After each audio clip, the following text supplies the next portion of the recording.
आता आपल्या आवडत्या मालिकेचे संपूर्ण भाग मालिका प्रसारित झाल्यानंतर लगेचच पाहू शकता फक्त सन नेक्स्ट वर. भारतातील प्रेक्षकांसाठी मोफत सेवा.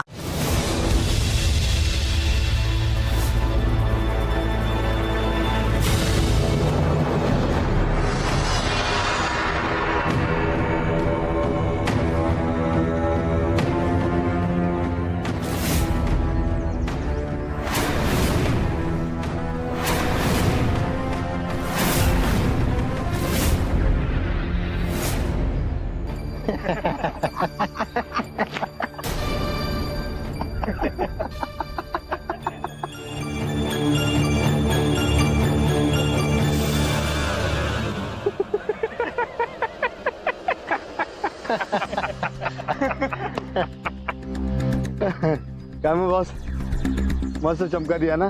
कशी वाटली ऍक्टिंग? आवडलं आपल्याला. छान केली तुम्ही ऍक्टिंग. दिल खुश कर दिया. कसा पळाला चिकन्या. कमाल कमाल. अरे हो, तुमचे पैसे हे घ्या. तुमचे आजचे पैसे. एवढंच? अरे बाबा, इथे ऑलरेडी काही नाही. तू हे एवढे ठेव सध्या. उरलेले मी तुला देतो नंतर, ठीक आहे?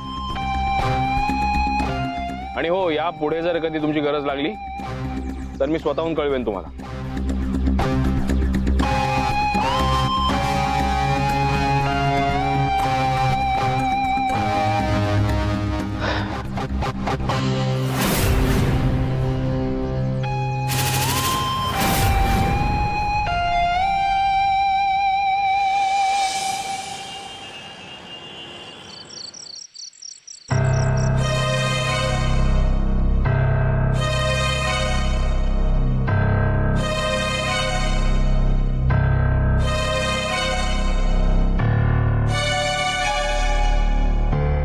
येऊ तोच विचार नको करूस ना बाळा.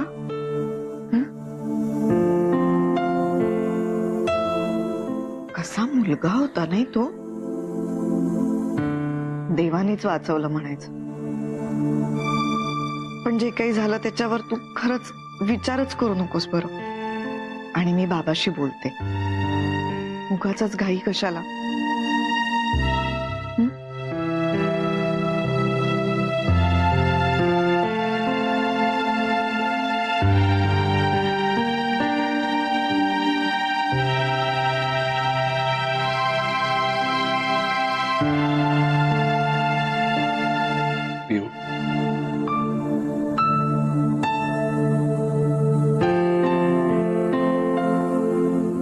सॉरी बाळा, मला खरंच वाटलं नव्हतं तो मुलगा इतका भेतरट असेल.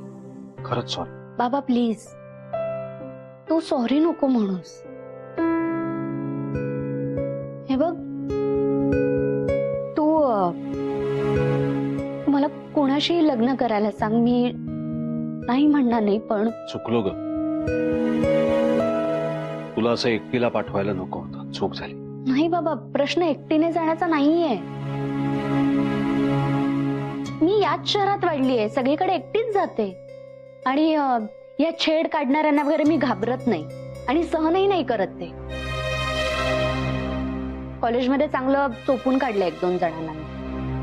1-2च गुंड असते ना, तर मी स्वतः त्यांचं थोबाड फोडलं असतं.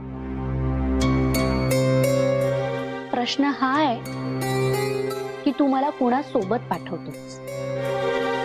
लग्न करणार होता ना तो मुलगा माझ्याशी. अडचणीच्या वेळी मला एकटीला टाकून पळून गेला. अरे, कुठली मुलगी अशा मुलाशी लग्न करेल सांग ना. चांगला एवढा अमेरिकेत शिकलेला चांगल्या घरचा मुलगा तिथे थांबला सुद्धा नाही. मग काय कामाचा त्याच्या मनाचा मोठेपणा. त्याच्यापेक्षा नील बरा. आज तिथे नील आला म्हणून, नाहीतर नील नेमका अचानक तिथे कसा काय पोचला हा एक प्रश्न आहेच. मी सेफ घरी आले याचा आनंद नाही वाटत आहे तुला का? आत्ताही तुला नीलवरती संशय घ्यावासा वाटतोय? हे बघ बाबा, नील कसा का असे ना, पण अडचणीच्या वेळी आपल्या माणसांसाठी नील काहीही करू शकतो हे मी स्वतः बघितलंय. सगळ्यांनीच बघितलंय. जाऊ दे, हा विषयच नको ना.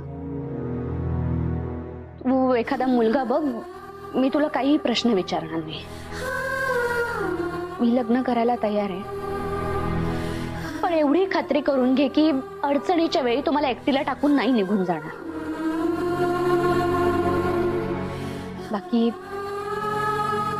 माझी काहीच अपेक्षा नाही. आता ना मी माझं डोकंच वापरायचं नाही असं ठरवलंय. तुला जे योग्य वाटेल ते तू कर.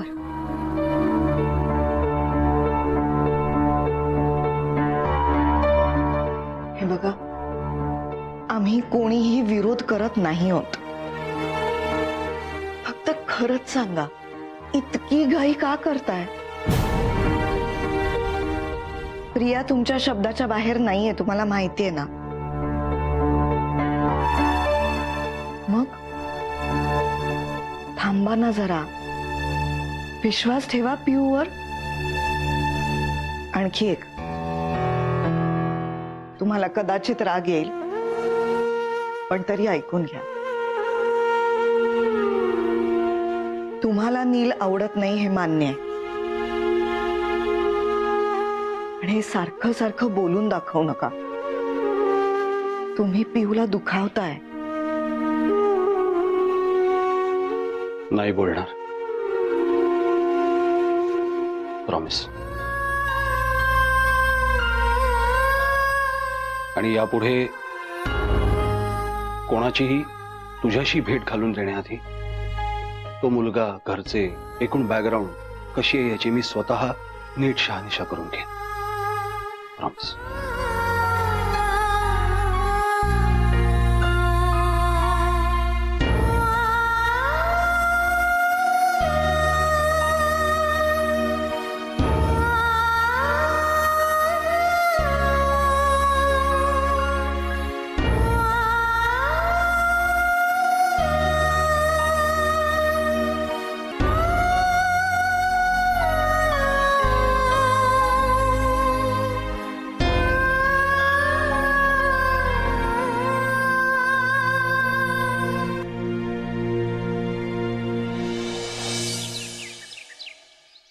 झोप लागली का ग?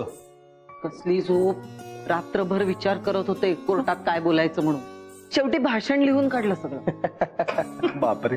मग काय, ही संधी सोडणारे की काय मी? माझ्या एकटीच्या साक्षीनेच तिला जन्मठेप होईल बघ. वा वा.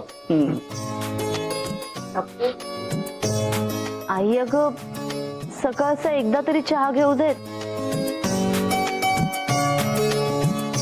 चहा आणि कॉफी बंद आहे हिच्यासाठी, समजावून सांगा हिला.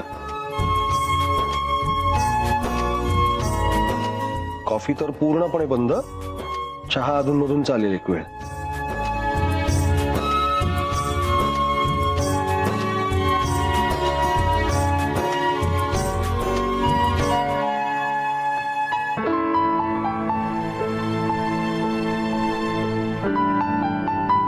सर आत येऊ?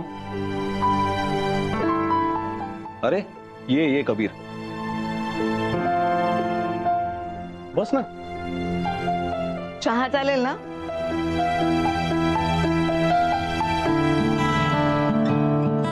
हा कबीर, काहीही झालं तरी आईची साक्ष पहिली होऊ दे रे बाबा. हो. नाही सर, आज आईंना कोर्टात हजर राहावं नाही लागणार. बघ, मला बोलायची संधीच मिळत नाही, म्हणून मी घरात बडबड करत असते.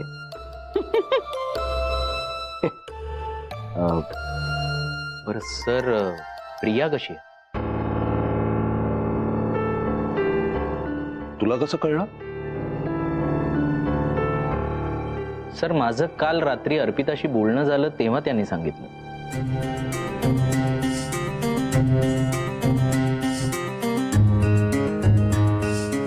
काल कबीरचा फोन आला होता, सांगितलं नाही अर्पिताने. ठीक आहे सर, या केसमध्ये तिघांची साक्ष खूप महत्वाची आहे. तुमच्यासोबत मेनकाने जे काही केलंय, तुमच्यावर केलेले हल्ले, तुम्हाला इत्तंभूत माहिती. मी आहे तयार.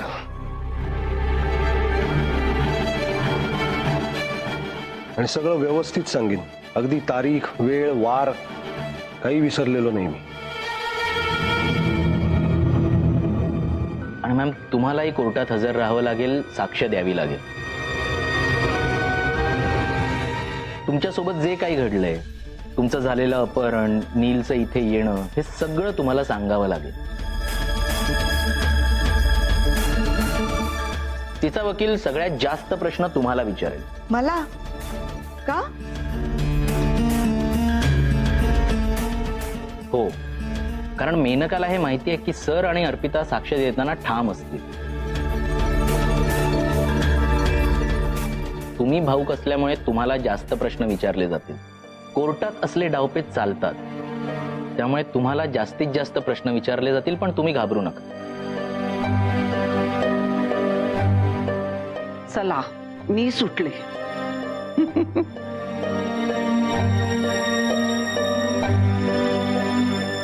बरं, ती बया असेल ना कोर्टात? हो सर,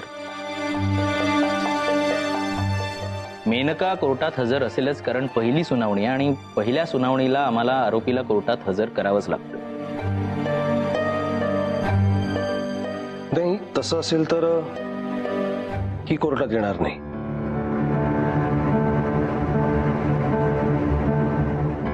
सर, असं कसं चालेल? म्हणजे तुम्हा दोघांची साक्ष खूप महत्वाची आहे आणि अर्पितामुळेच तिला अटक झाली आहे.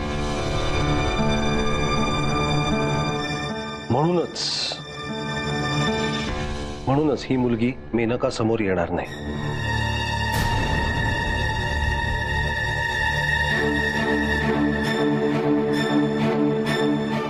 अहो,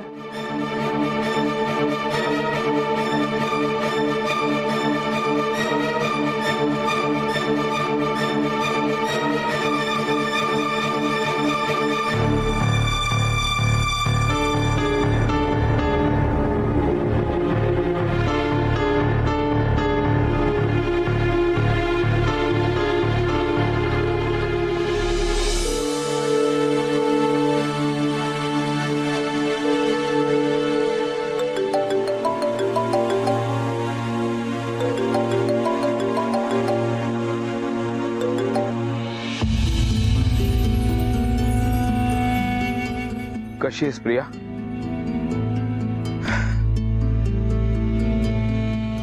खरं तर ना मला राहवलंच नाही.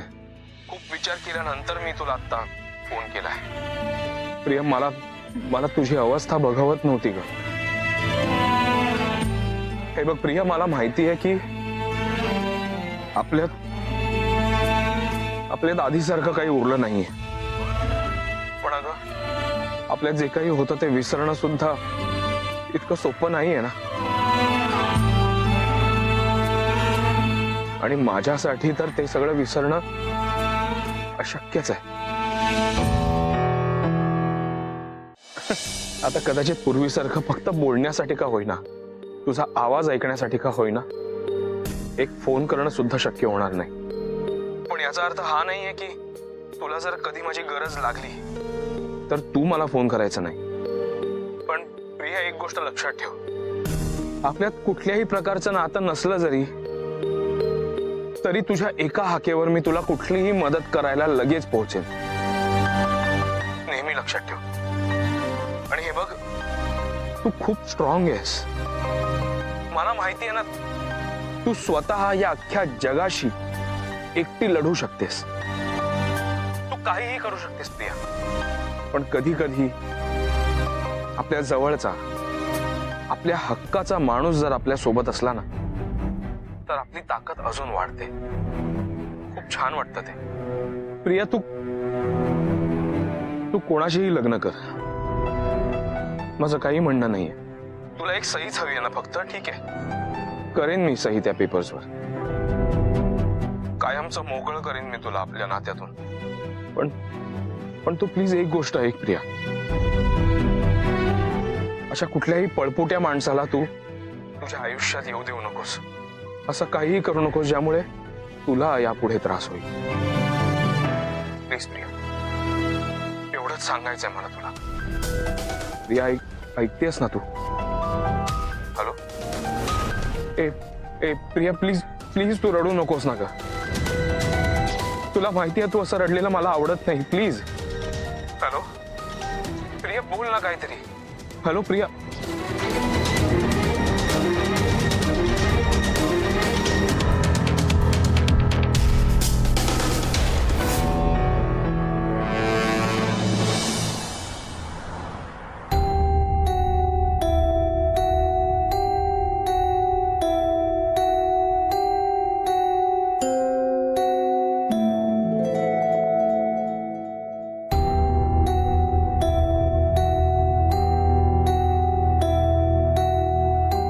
अहो, असं काय करताय तुम्ही? मेनकाला शिक्षा व्हावी असं वाटत नाहीये का तुम्हाला? अगं मंजिरी, हे बघा, या दोन्ही मुलींनी एवढी रिस्क घेतली होती आणि त्यामुळे मेनका जेलमध्ये आहे ना. मग आता जर का आपण साक्षच दिली नाही तर सुटका होईल ना तिची. पण आपण देणार आहोत ना साक्ष. बाकीचे आहोत ना आपण सगळे. तू आहेस, मी आहे, सुधाकर राव आहेत, पियू आहे, कबीर आहे. आपल्या सगळ्यांची साक्षी पुरेशी आहे तिला शिक्षा व्हायला. नीलचे बाबा आपल्या बाजूनी बोलतील असं खरंच वाटतंय तुम्हाला?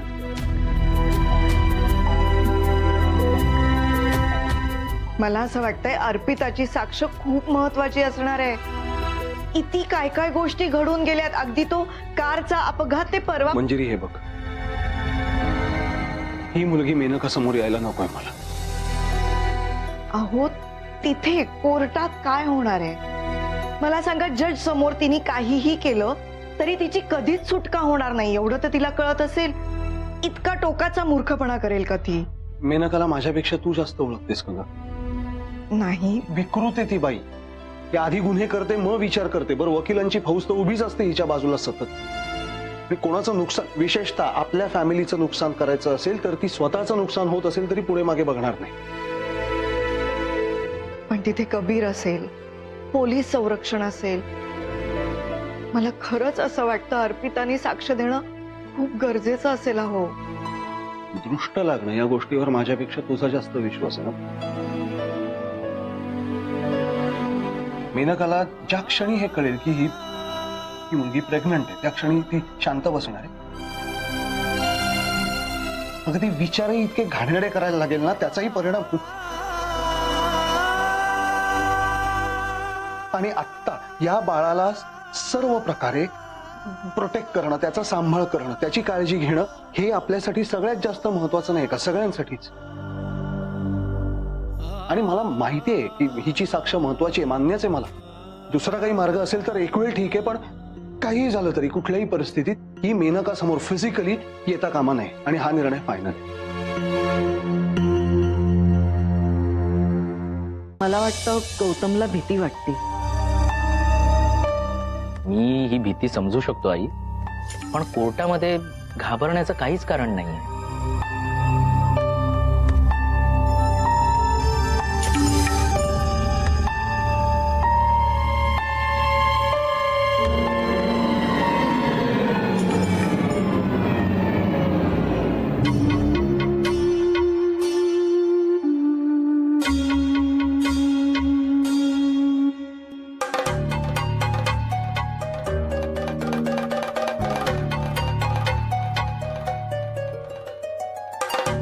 कबीर सर,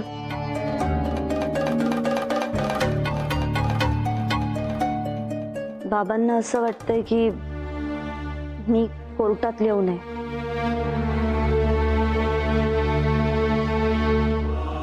ते हे सगळं का बोलतायत हे अगदीच समजू शकतं मला.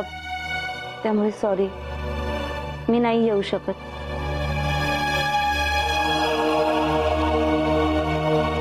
अर्पिता, पहिल्या सुनावणीला तुमची साक्ष ही व्हायलाच हवी.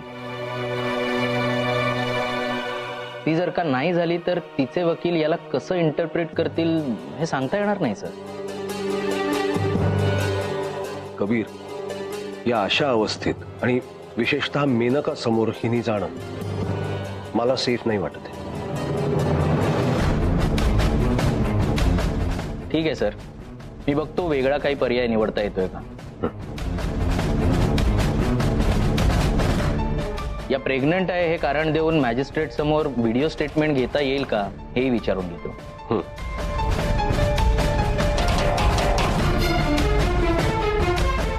सर मी प्रियाला भेटू शकतो का. कबीर सर नाही.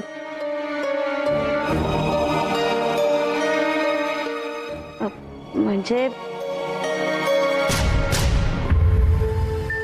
पियूची आता कोणालाच भेटायची इच्छा नाहीये. मी आधी तिच्याशी बोलते आणि मग कळवते तुम्हाला. ठीक आहे, येतो मी. या सर.